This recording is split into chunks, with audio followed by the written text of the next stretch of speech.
Happy Saturday, everyone, and welcome back for the third episode of the Pokemon Celebrations TCG history. This is just a short little series that we're doing here on the channel to kind of go through the reprints that were introduced in Pokemon's 25th celebration set, Celebrations, and just kind of go through why some of these cards were included and if they have any ties to the competitive card game. Typically, we do 3 cards at a time. However, we're doing 4 today just because it's going to help kind of bring us into the next 3 couple of cards that played a much more significant role in the card game. So we're going to go right down the list. We're going to get into it in terms of order of release. And to start us off, we have Rocket Zapdos. So Rocket Zapdos was released in the set known as Gym Challenge. This was the final set of the original red, blue, and yellow series for the game. This set was famous for introducing trainers Pokemon. So here we have Rocket Zapdos, indicating that this Zapdos was somehow managed to be captured by the Team Rocket Grunts. Must have just been through sending an army of Rattatas, Grimers, and Coughings to their inevitable death, but somehow eventually securing Zapdos. So this card didn't really see a whole lot of competitive play. However, it is a nice representation of when they started adding in trainers Pokemon into the series. They did kind of allude to this with several other sets down the road that we'll get to talk about. But yeah, overall, there were 2 sets. There was Gym Challenge and Gym Heroes. Gym Heroes being the first set, which had Brock, Misty, Lieutenant Surge, Erica, some of their Pokemon. And then you had Gym Challenge, which was Team Rocket with, I believe, only 2 cards, that being Rocket Zapdos and Rocket's Mewtwo, but then also including the remaining 4 Kanto Gym leaders, that being Koga, Sabrina, Blaine, and of course Giovanni. So overall, this card, like I said, it's nothing too special. It does have one decent one decent attack with Plasma being 1 for 20. It did allow you to attach any electric energies in your discard pile. However, its second attack was Electro Burn, which does 70, requiring 3 electric and 1 colorless. However, the downside was Zapdos did 10 damage to itself for each number of electric energy attached to it. With you needing to have 3 energies attached to it, you were dealing 30 damage to yourself every time you wanted to use an attack. So for 70 damage, not the best trade-off. However, with Zapdos being one of the original legendary Pokemon, it was very cool to see them introduce or bring back Rocket Zapdos in the Celebration set. So the next card is what's known as Birthday Pikachu. It does say blank Pikachu up there. However, the idea is you were supposed to write in your name indicating this was your Pikachu, and then with obviously the artwork being geared more towards a birthday cake, it's kind of been nicknamed Birthday Pikachu. Birthday Pikachu was actually a card, though, that some people did try to get competitive play out of. So on the surface, for this being a promo, it may not look like anything fancy. However, its attack Birthday Surprise actually would have been pretty good, if not for the first part of its attack. So it was 30 plus for 2 electric, which even at the time was not bad at all. However, if it was your birthday, you got to flip a coin. And if you got heads, you would do an additional 50 damage on top of the 30, allowing this Pikachu to potentially dish out 80 damage for the minimal cost of 2 electric energies, which was a huge deal at the time. However, the drawback is you could only do it on your birthday. So for 364 days out of the year, this card, it wasn't horrible, but it really wasn't anything to write home about. There were plenty of other better cards out there. However, if it was your birthday, you could dish out 80 damage for just 2 electric energies, which isn't bad. However, it created the problem of anybody who was running this card, there's a pretty good chance they're going to say that every day is their birthday. And, there's only so many times you can try and ask a kid to prove it's their birthday before, your opponent goes from 5-year-old Jimmy to Chris Hansen, and all of a sudden, that guy, he doesn't have a losing record and not the one that you want to lose to. So this card was actually, I believe, banned from competitive play just because it created too big of an issue to try and sit there and have everybody prove their date of birth just to get lucky with a really, really good attack. That being said, though, it is a really cool card. It is a very nice promo as well, back from the Wizards of the Coast era. And it does have Pikachu on it, which Pikachu cards do hold a lot of value just because it is the series mascot. And I also think it is one of the better Pikachu promos that we've gotten throughout the series. So definitely a cool card. Also, there is actually a spot down here where you could write your birth date. However, even back then, with cards that I saw online at the time, because this was a card that I really liked and wanted to buy as a kid, you never saw anybody write anything in there, obviously, because it was a promo, so you didn't want to ruin the value of it. But again, a very cool card. Next on our list is actually, and I couldn't believe this, the most competitively viable card on the table currently. And by a pretty long shot. So I'll be honest, when I first saw Cleffa back in the Neo, I want to say Discovery, Genesis, I forget exactly which set it was. However, it was from the Neo series, which was also the first set to include Pokemon from the Johto region. Cleffa to me always just kind of seemed like this was a waste of a card. It was just a baby Pokemon. This, in my mind, it was always like a filler card. It was a new Pokemon. They had to make a card for it. Because it was a new Pokemon, the newer sets were focusing on the new Johto Pokemon. Of course, this Pokemon was going to get a card as well. However, it wasn't until very recently I actually learned about how good this card actually was. So there's a couple reasons that this card was actually really, really good. The first one being is that, as you can see down at the bottom, it has no weakness, no resistant, but also no retreat cost. So you could move this into your active slot and then move it back, and only for the Pokemon that maybe you were retreating this for, that'd be the only time you'd have to pay any sort of cost.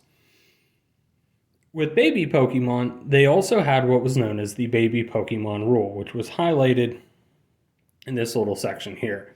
Basically, what it said was anytime your opponent declared an attack on a baby Pokemon, they would have to flip a coin for the attack to even go through.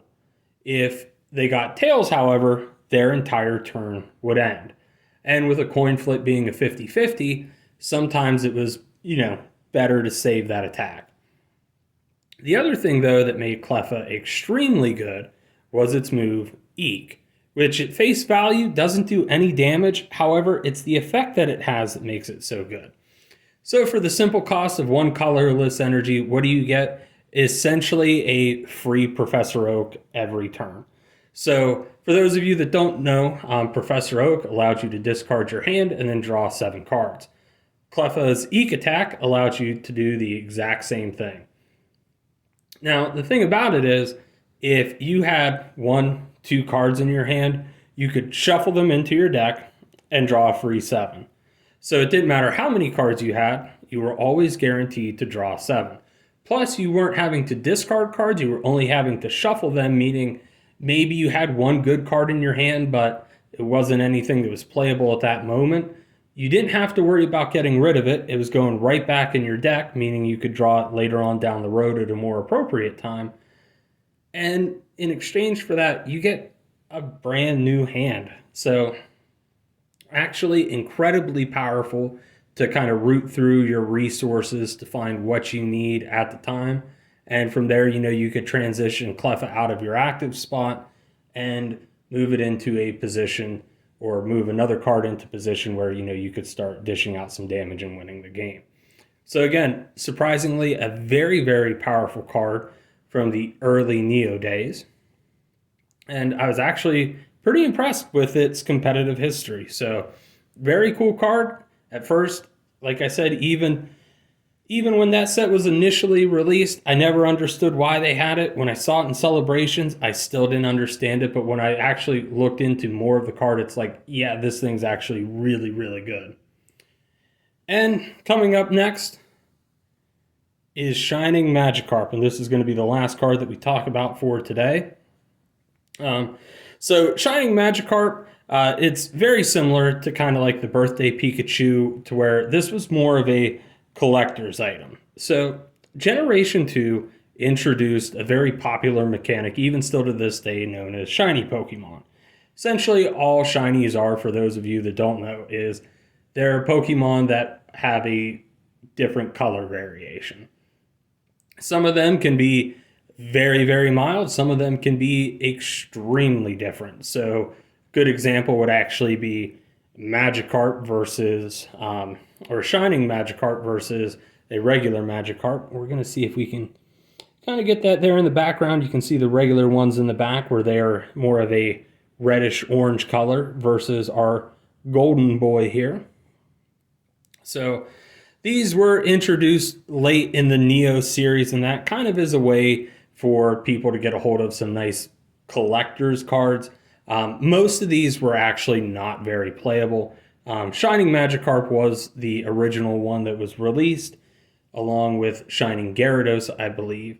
And then there were a slew of other Shining cards that were released in the final Neo set as well, most popular being the Shining Charizard. What made a lot of these Shining cards not very playable is a couple things, actually. For starters, you could only have one in your deck. So most of the time in Pokemon, unless, a card is really powerful or there's, some rule otherwise, you can have up to 4 cards. Sometimes there are cards that are limited to maybe like 1 or 2 per deck just because of how good they are. This card came with that rule right off the bat. It didn't matter if it was good or terrible. You could only have 1 Shining Magikarp in your deck. The other thing that kind of made a lot of these Shining cards more of collector's pieces versus actual viable cards is they had a mix of energies for their attack. So right here we have Shining Magikarp. This is actually, believe it or not, maybe one of the better ones in terms of gameplay. Then again, I'm not saying this card is fantastic by any means, but it is one of the more playable ones.